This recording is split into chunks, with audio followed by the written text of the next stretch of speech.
Na hát, én Kriszta vagyok.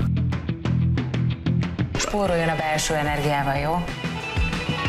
Jézusom, hát te semmit sem változtál. És én? De azért... Ne, semmi, de azért. Édesem, koncentráljunk most a történelemre. De mi ez a többes szám? Most te fogsz érettségizni, vagy a gyerek? És 21. század az van? Igen. Ne, apuci, szeretnék friss kenyeret.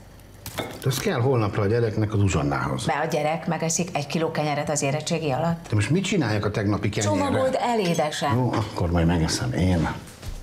Most elfelejtettem, hogy mit akartam kérdezni. Ami azt illeti, van ez a vadszőlőm, amit levert a vihar.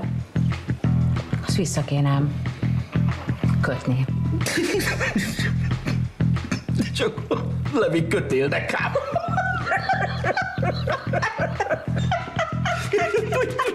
De honnan tudsz erről a levélről? Azt én írtam.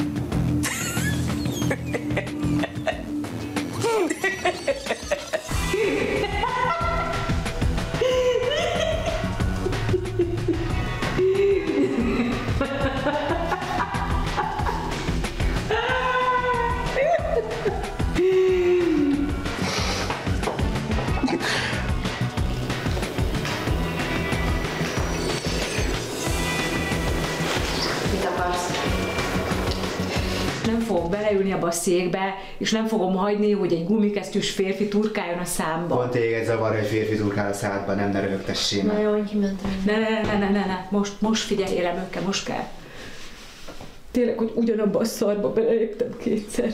Ugyanabba. Tomi, annyira hasonlítasz a férjemre, de tényleg.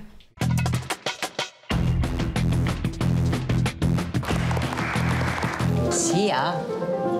Te vagy a Júlcsi kislánya, igaz? Nézd, Júlcsi kislánya, Anna, ugye?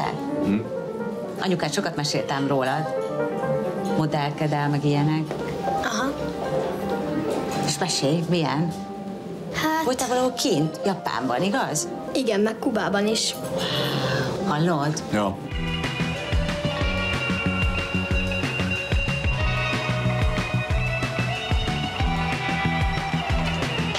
Na? Mit szól hozzá?